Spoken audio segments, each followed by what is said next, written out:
DP tutor में एक बार फिर से आपका हार्दिक स्वागत है। ये वीडियो कक्षा 6 के गणित के छात्रों के लिए है और इसमें कराएंगे इकाई नंबर 2 पूर्ण संख्याओं पर संक्रियाएं और इसके अंतर्गत अभ्यास 2A कराएंगे। तो अभ्यास 2 का सवाल नंबर 1 है, संख्या रेखा पर अंकित योग तथ्यों को लिखिए। ये संख्या रेखा है और संख्या रेखा पर ये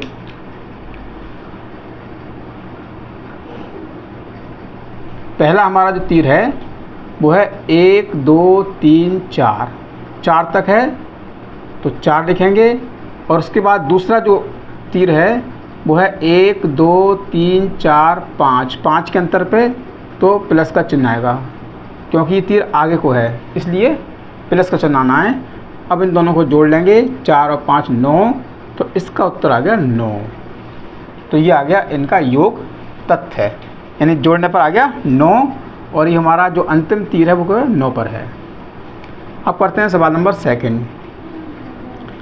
सवाल नंबर 2 में पहला तीर है 1 2 3 4 5 नंबर पर, तो पहले लिखेंगे हम 5 और उसके बाद दूसरा तीर इसी के आगे है तो इसके लिए जोड़ते हैं 1 2 3 4 5 6, दूसरा 6 के अंतर से। अब दोनों को जोड़ लेंगे 6 और 5 11, तो 11 इसका हो गया योग तथ्य, यानी योग हो गया और जोड़ने पर देखना 11 ये हमारा अंतिम तीर है, तो इस तरह से ये आ गया हमारा योग। सवाल नंबर 2 है, निम्नांकित तथ्यों को संख्या रेखा पर दिखाइए। अब ये योग तथ्य रखे हैं, इनको दिखाएंगे संख्या रेखा पर।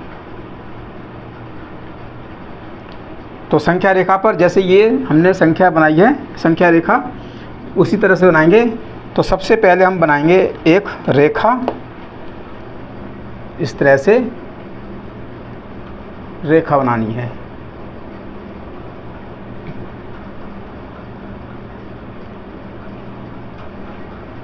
इस तरह से ये बनाएंगे रेखा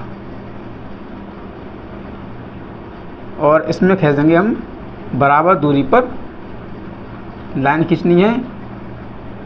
1 2 3 4 5 6 7 8 9 10।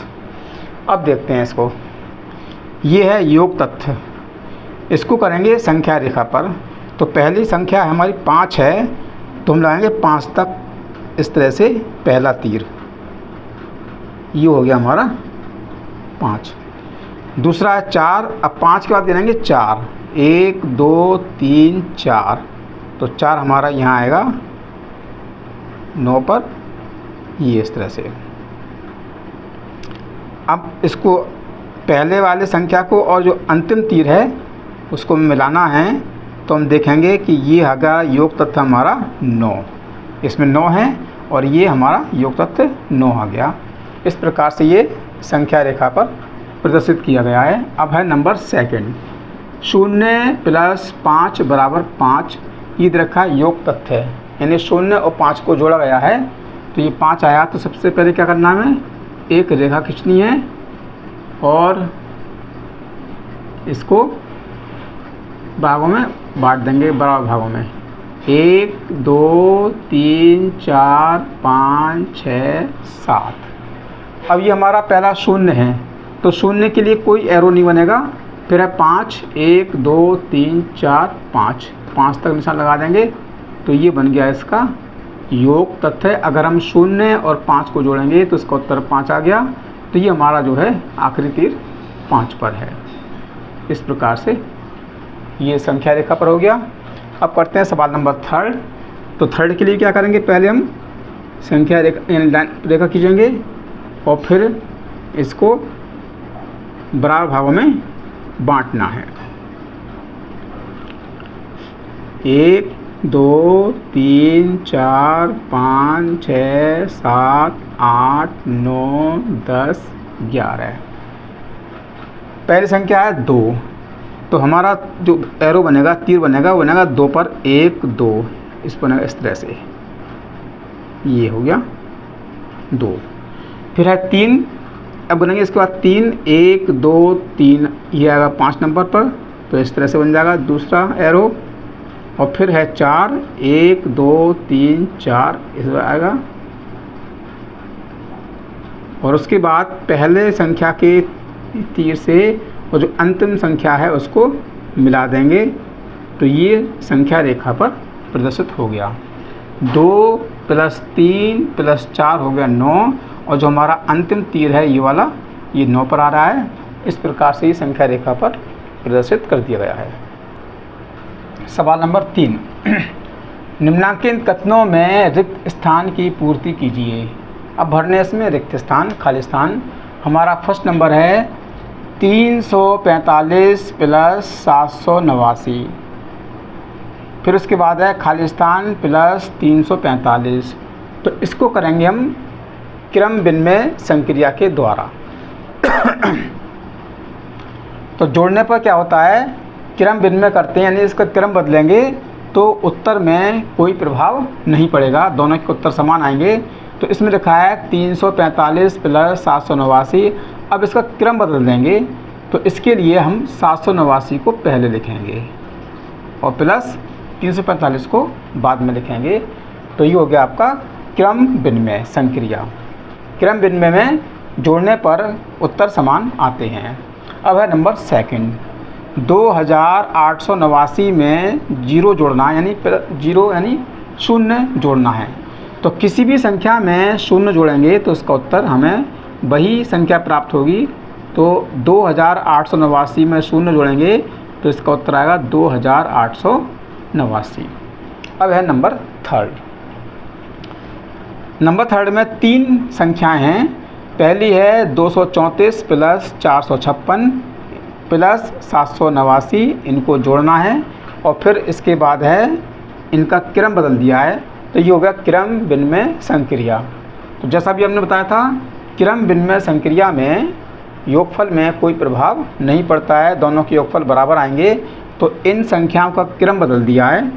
अब है 456 + 789, यानी ये संख्या और ये संख्या पहले आ गई है। अब ये संख्या बची है तो इसको लिखेंगे यहाँ पर 234। इस प्रकार से इन संख्याओं का क्रम बदल दिया है, इन्हें कहते हैं क्रम विनिमय संक्रिया। अब सवाल नंबर 4, पूर्ण संख्याओं के लिए घटाने की संक्रिया क्रम विनिमय नहीं है। ये बात सही है, घटाने में क्रम विनिमय नियम लागू नहीं होता है। 3 विभिन्न युग्म लेकर इसकी जांच कीजिए। अब जांच के लिए क्या करते हैं, हम पहला युग्म लेंगे, मान लीजिए 8 और दूसरी है 5। अब क्या करना है, हमें 8 में से 5 घटाएंगे, तो लिखेंगे 8 - 5। तो 8 में से 5 घटाएंगे तो यह आएगा 3। अब करेंगे इसका क्रम विनिमय।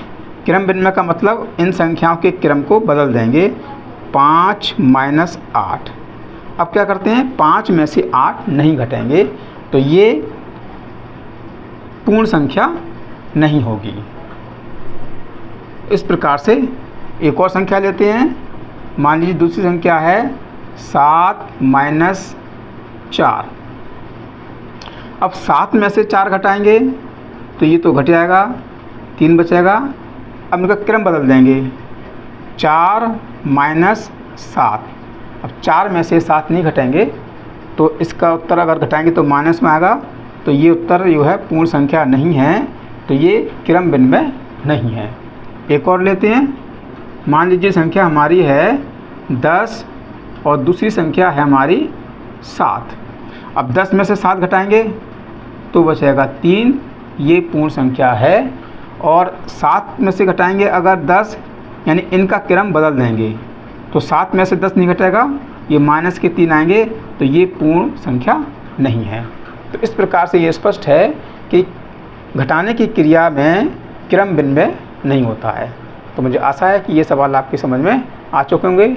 अगर आप चैनल पर पहली बार आए हैं तो चैनल को सब्सक्राइब कीजिएगा, जिससे कि आने वाले लेटेस्ट वीडियो आपको मिल सकें। वीडियो को लाइक कीजिए और अपने साथियों में शेयर कीजिए।